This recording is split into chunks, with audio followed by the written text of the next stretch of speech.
Once upon a time, I put a pizza in my microwave.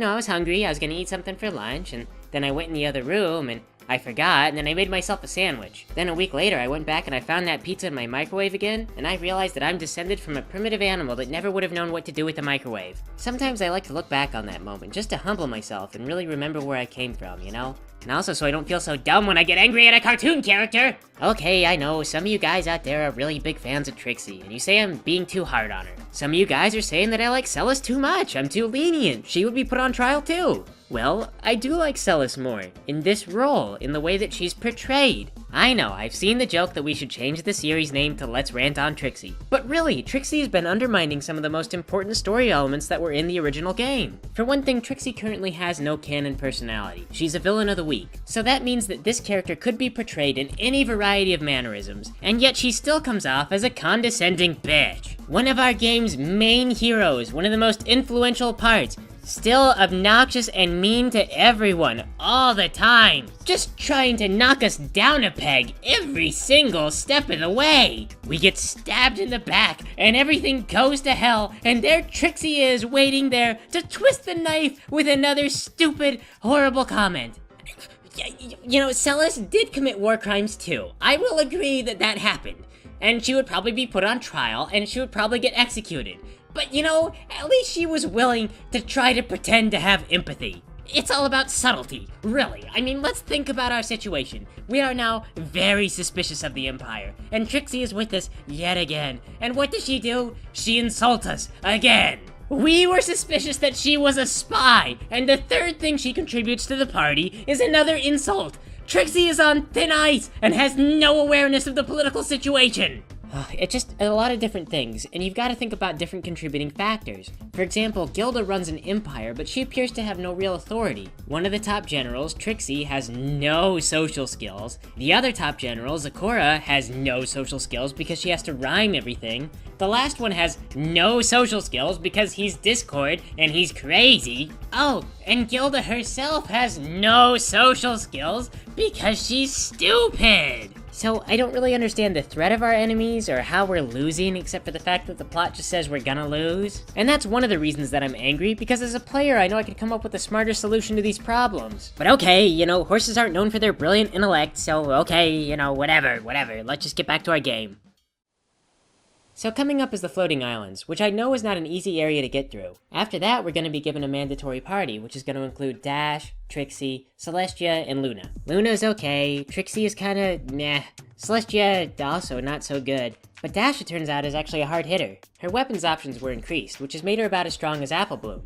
Unfortunately though, her jump skill is still total crap, I don't even need that, and Slots is unpredictable. Celestia, meanwhile, has nothing going for her. Her ability to summon Espers multiple times is just not an asset. It's a waste of magic points, and she already knows enough spells that I don't really care that she can summon the Esper. Trixie, meanwhile, is a really good support character, but that's about it. She can divert magic in a party that uses a lot of skills, but with a party that has Celestia in it, it's not as useful. Celestia relies on her magic, and Trixie is just gonna screw that up. So, you're probably wondering what this is that I'm doing now. Well, this is about the fastest way that I know how to level up in this stage of the game. All you have to do is hop on that raft from when you had Mayor Mare in your party, and you go to the section where it gives you the option to go left, right, or up. All you need then is the fast forward button and the turbo key, and you'll ride in circles until you're whatever level you feel like you need to be. Is this cheating, really? I don't know, it's up for debate. I mean, how is it different from wandering in a circle till you reach whatever level you want to be? And see, again, this is the problem. Levels become very abstract when the player has to start thinking to himself, am I leveling too much? Am I leveling not enough? What are the bosses gonna be like? I just don't know. I quit being worried about the plot or having a connection with the characters, and now I'm just riding a raft in circles until I feel strong enough to go to the next section. This is a pretty bad disconnect for an RPG game. It's nice that the bosses are different, a little bit stronger, but they needed to be more challenging, not so much dishing out tons of extra damage. Now, we're retreading old criticisms, so I really don't need to get too much into it, but the point is that I looked at this party and I realized that they were just too weak. They really kinda lack synergy with each other, and because they didn't know any spells, they were just gonna get wiped out when I needed them. So, here this is where they came from. They were too weak to start, and I got them bigger. This is officially our go-to party until further notice. And now, it is time for our heroic yeah, whatever, that's stupid. I don't even know what we're saving. Celestia's ability to have a cute butt after being 1,000 years old while still ruling a country or something like that. You think the stress would cause your little stress lines, but no. I hate this game, I hate everything. I don't even want to save anybody. Oh, I do really like this background music, though. Yeah, go! Gonna fly to the floating continent? Oh, what the heck are those? Being attacked by giant butterflies? They're so pink and beautiful. The Imperial Air Force. That's the Imperial Air Force? They painted them pink? They're all over the place. We have to fight our way through. They're like a pony toy idea that got scrapped by Hasbro because you can't really brush the hair of a pony flying machine. But then again, Play Along Toys did produce Sky Dancers, and those are really great for kids except for the 100 injuries that they caused. Okay, over 100 injuries if you want to get really technical, but to be fair, who knew that a flying, spinning piece of plastic would be dangerous? I mean, except for like little boys who instantly saw the destructive potential and then stole them from their little sisters to launch them at their action figures. I mean, not that I would know, but Shredder never saw it coming. It was a pretty humiliating defeat, even by his standards. And now it looks like we're being followed by a giant bubblegum hedgehog. So that's good, we can add that to our list of threats right now. I guess I can deal with that in the same way I've been dealing with everything in this battle. By running around the deck of my airship like a spastic. So much action I can barely contain myself. Come over here. Oh, it's Ultros. Hi, Ultros. May as well heal myself before I fight with him. I don't know if he's all buffed up like some of the bosses are. Just push him over. Ultros, get off my airship. No, okay, fine. I will just battle with you, whatever. Oh gosh, a Chupon! Ultros, you're a character without any real motivations. What is it like? How do you stay motivated to continue doing the stuff that you do? Cause sometimes I just wake up and I think to myself, like, I wanna just go back to bed and let the Empire win this battle. Cause seriously, what am I gonna do to improve anything? Nothing. Oh my god, did you just... Oh my god. Did you seriously just push me off of the airship? Whatever, second boss battle, here we go. I do have to admit, I like the shark face. That's always one of my favorite things on an airplane. I think they use that on the tornadoes or whatever, the big bomber things. Those are cool.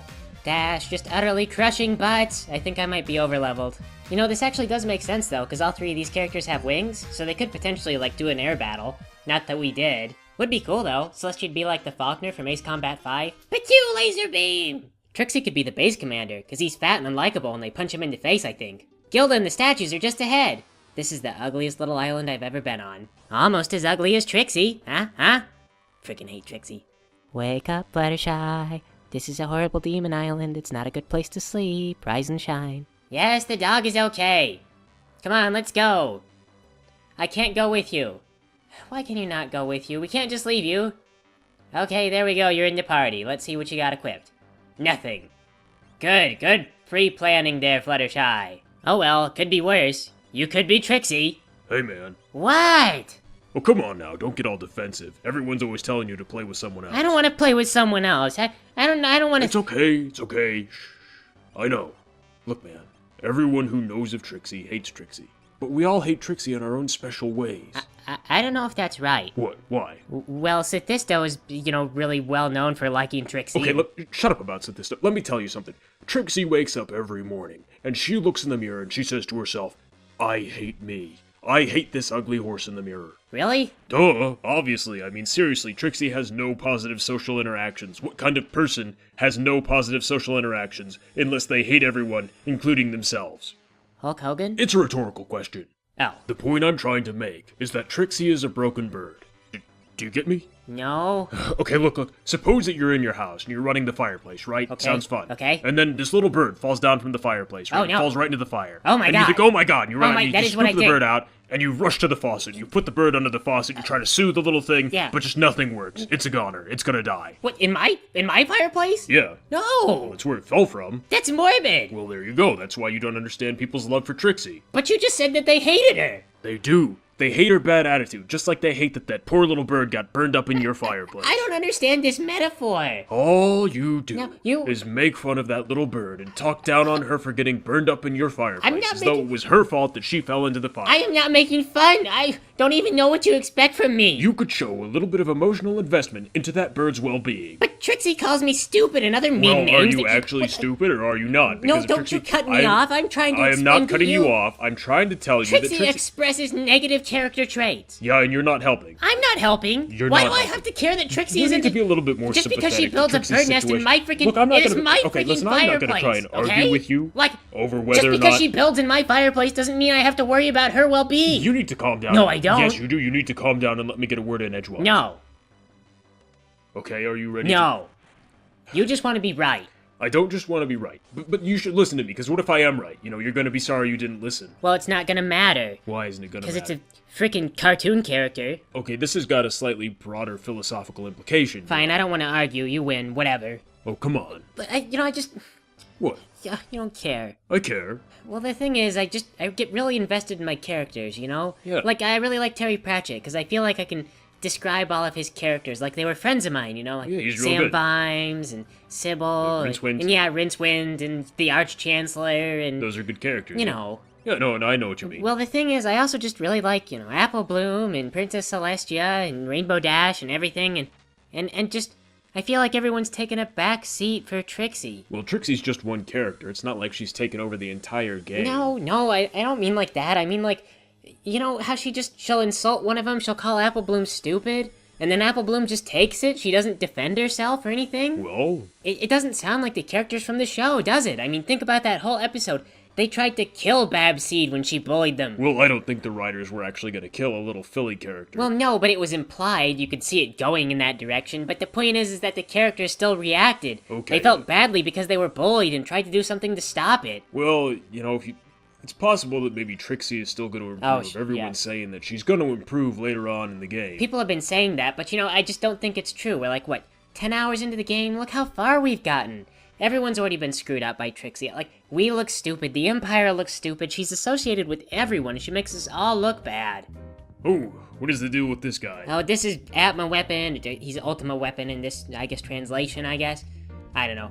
He's the guy who I was really worried about leveling up for, and then I just kind of wrecked his face. Oh man, did you level up too much or what? No, I mean, I don't think so, just the boss pacing is really funky in this hack. Well then, how come you have like 2,000 health? Oh, well, the characters also have a lot of buffs to make them stronger. Really? So like the levels are worth more? Yeah, I guess. Kind of a lot more, actually. Oh, well see, there's your problem. If you're down by like 2 or 3 levels, makes a big difference, right? That boss will mess you up, but then you get like, 3 or 4 levels above him and you just can't be stopped. Oh my god. That is probably what has happened to me for the entire game. These freaking bosses were just impossible until I leveled a little bit. I mean, oh my gosh. No, I can see how that would screw you up. You just get completely demolished by a boss, and you think, oh my gosh, I'm way too weak. You spend a whole bunch of time, you level up 5 times, suddenly you can't be stopped by anything. Hang on, Fluttershy's telling us that she's leaving again. I kind of just get used to her being totally useless. Well, that's really weird. Why does she decide to leave right there? You don't want to know. Why? Is she going to the bathroom or something? No.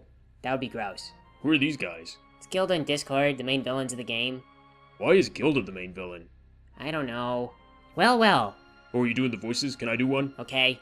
Trixie, welcome back. Trixie is here to put an end to this. No, you gotta ham it up. Be more enthusiastic, more dramatic. You know, I really have a thing about drama critics, okay? Don't tell me how to do this. I'm gonna do it how I want to do it, alright? Okay, fine. Uh-oh. Oh, it looks like Gilda's absorbing the sugary intensity of the statues. She's gonna be sweeter than Count Chocula. Whiff it, she says. Well, that is crack writing. That is writing on crack. That is what that is. You've been reading dialogue like this for 25 episodes? For like 10 hours of gameplay? Yes! Oh my god, yes! I thought I was gonna go crazy. I was gonna invent some kind of like imaginary friend and start arguing with him about Trixie so I wouldn't have to focus on the game so much. Wow, it is lucky I came along. Dialogue this bad should not be inflicted on people. I know. Thank you so much for being here. Stop being such a flip-flop. Used to be really cool about this whole magic thing, Trixie. What happened to you? Is she trying to get Trixie to do drugs, or...? I don't know. It's got like these pivotal scenes served up on a silver platter, and... Hey, Discord is rhyming at you now. Why is he rhyming? I don't know. I don't know why they write anything like this. I think they're talking about killing you. God, I hope so. They'll just put us out of our misery.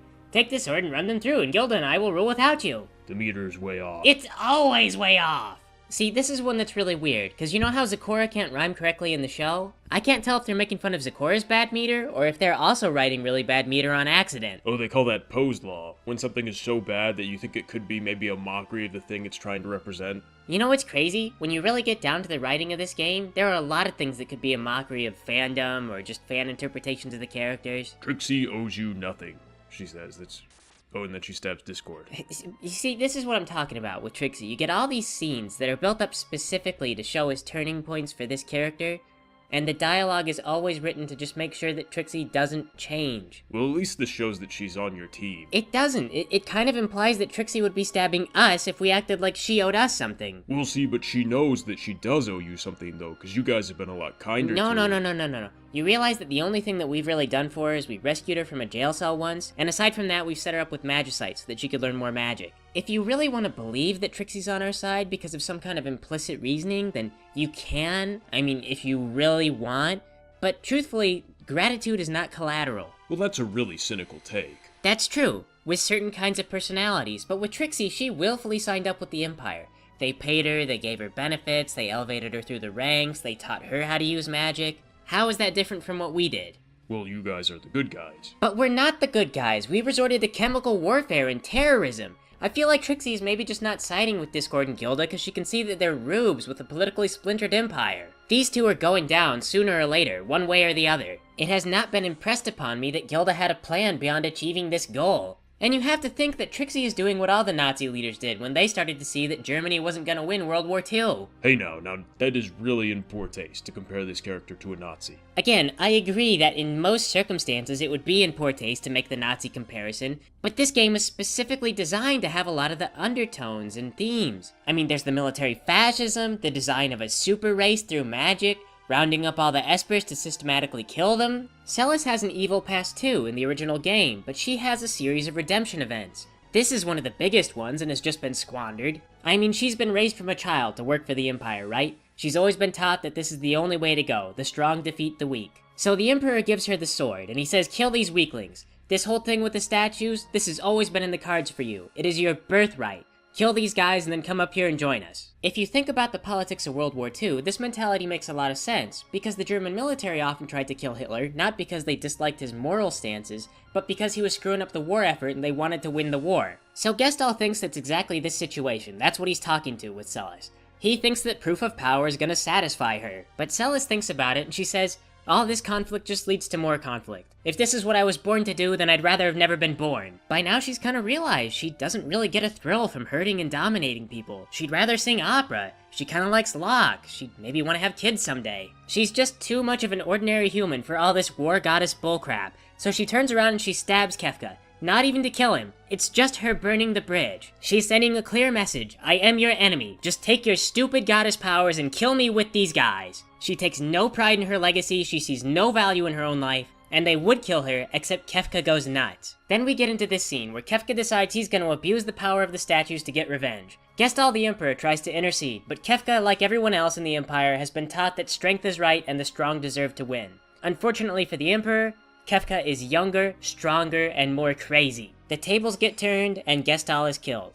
So, as you can imagine, this is a really, really, really important scene for the whole game. It wraps up a ton of stuff, it kind of ties up Celes' character arc, and it points out some important flaws in Gestahl's mentality that strength should always win. Now, compare this to what we got with Trixie. Every possibility at redemption or character growth is completely lost with the single statement, I don't owe you anything. It implies that despite everything that's gone wrong and all that's been revealed to her about the atrocities that the Empire's committed, Trixie still holds herself in high regards, higher than everyone else. It implies Trixie still has no remorse. She still blames others for everything that's gone wrong. She thinks that she's not the source of any problems. If she could make the same choices again, Trixie would just avoid the ones that directly hurt her. Discord, you're about to make Trixie mad. Trixie, Trixie, Trixie, Trixie, Trixie. It's all that Trixie ever talks about. Why would I ever stop ranting on this character? Because everyone gets it. You don't like Trixie. It's not that I just don't like the character, it's that she undermines everything. The story, the other characters, the backdrop, the themes of the game. Well, you're just beating a dead problem. Everyone understands. You just don't like how she works. I am not beating one problem with Trixie. The basic premise may be the same every time I complain about Trixie, but she is an ongoing chain of problems that are just ruining the game. She's a broken bird. She just needs to be loved. Give her some patience and affection. She is not a broken bird, okay? She is a brown recluse spider. How many times do we have to pick this character up only to be bitten before we realize that she is not going to improve? One more time. No! One more scene. No! We have reached the most pivotal part of the game and are now passing it. We are 10 hours in. She is not improving. I am not giving her any more chances. One more scene. This has been a horrible experience from start to finish with this character. Everything she does just makes me furious. Just give her one more scene. I'm sure that's all she needs. Broken bird. She is a mean little arachnid injecting venom into everything that she's in. If she has one more scene where she suddenly, just out of the blue, becomes redeemed, it's gonna be like a sticky, disgusting, pus-filled explosion like popping a zit. How do you even write a story with a main character who contributes nothing but insults to the other characters and never changes throughout the entire game? I mean, it would be one thing if she were just a mean side character that showed up as a joke, but she's one of the focused central characters. She's involved in numerous important conversations and constantly interrupts to tell everyone that they're stupider than she is, and everyone acts respectful towards her. No one ever once turns to her and says, "Trixie, shut your stupid face." It's all I want. I just want someone to turn to Trixie and to cut her down a little bit socially. I need someone to tell Trixie to let her know that her behavior needs to change. It's gotta reform. She needs to be redeemed if she's gonna continue to be in our party and have continued input in our discussions. I'm just so tired of this character. I can't help it. I get emotionally invested in characters and the things that I read and watch and enjoy. I just feel like she's in charge of everything and she's running my life. I just need to smack her in the face. Just one smack to the face, you know, so she knows that she's not better than me. And if she doesn't like it, she needs to get the heck off of this airship and out of this game forever. I'll replace her with Rarity. I'll replace her with Twilight. I don't care. I'll replace her with a character not even from My Little Pony. I'll replace her with Callie from SWAT Cats. I would be happier with Hayden Christensen in the role. Maybe even Natalie Portman. We could hire Halle Berry and Scarlett Johansson and put them both into slinky catsuits and make them strut around pretending to be independent women, and it would still be less of a front and less of an indignity. We could hire Shia LaBeouf to play the Emperor, and we could hire Chris Rock to play Kefka. Robin Williams will be General Leo, and Adam Sandler can be Tara, and the entire thing will be directed by M. Night Shyamalan. The planet's exploding. The planet is what? The planet exploded. I think everyone died. Trixie died? I think everyone just died. I think you just failed every objective of every mission that you have ever had in this game. Oh my god. Trixie is dead. She died. It's over. It's finally over. Oh my gosh, I didn't think this would happen. I'm gonna go run outside and play. This is the best day ever.